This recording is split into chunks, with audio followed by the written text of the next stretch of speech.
Hi friends, কেমন আছো সবাই? আমি সঞ্চিতা হজবরল কাপল ব্লগ থেকে আরেকটা নতুন ব্লগ নিয়ে চলে আসলাম।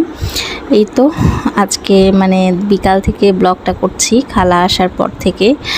আর সকালে কোনো ব্লগ ভিডিও করা হয়নি। তো এই যে রুটিগুলো হালকা সেঁকে নিয়ে এখন একটু মেলে দিচ্ছি, একটু ঠান্ডা হলে ফ্রিজে রেখে দিব। আর ঈদের পরে বাসায় আসার পরে আজকেই প্রথম খালা রুটি করে দিল। আর সকালে কয়েকদিন তো যে মুড়ি খই তারপরে এগুলো দিয়েই খাওয়া হয়েছে। তার মধ্যে মঙ্গলচণ্ডী একাদশী সব ছিল, তো ওগুলো দিয়ে তো আর সকালে খাওয়া হয় না। তো এই তো রুটিগুলো গুছায় রেখে দিচ্ছি। আর হ্যাঁ, এরপরে আমি আজকে একটু পার্লারে যাব সন্ধ্যার দিকে, অধরাকে পড়াই, তারপরে পার্লারে যাব ওদের সাথেই। তো এই যে ফাঁকে সবজিও কেটে নিছি, রাত্রে এসে রান্না করব, তাই আলু দিয়ে রান্না হবে লাউয়ের চোচা ভাজি আর চিংড়ি মাছ পটল দিয়ে। তো এই তো পার্লার থেকে বের হয়ে এখন ফুচকা খাবো। তো এই যে এই আঙ্কেলটার কাছে অনেক দিন পর গেলাম, তো উনিও বলছে আপনারা অনেক দিন পর আসলেন।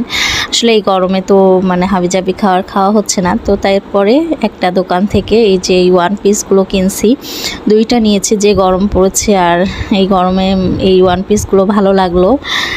এমনি সেরকম কোনো দোকান না, লোকাল দোকান থেকেই ওয়ান পিসগুলো এগুলো কিনছি। কেমন হয়েছে বলবেন, কোনটা বেশি সুন্দর লাগছে।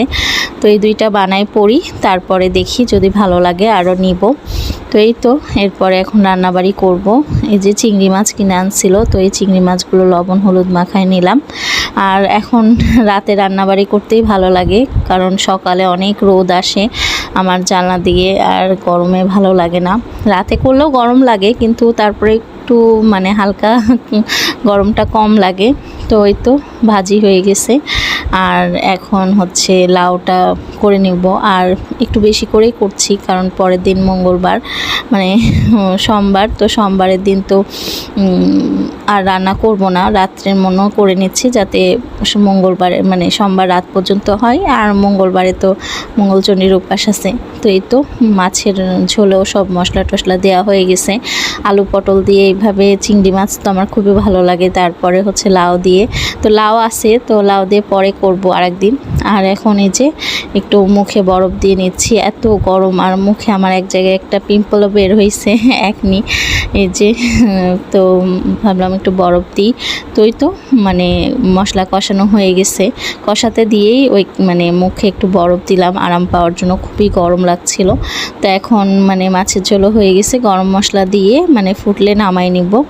তো এই তো রান্নাবাড়ির শেষের দিকে, তো রান্নাবাড়ি শেষ করে তারপরে খাওয়া দাওয়া, তারপর তো আর কোনো কাজ নাই না, বাসন টাসন মেজেই রাখি, কারণ খালাকে দিয়ে, উনি তো এক কাজ করে, তারপরেও উনি আমার টুকটাক করে দেয় এটা ওইটা।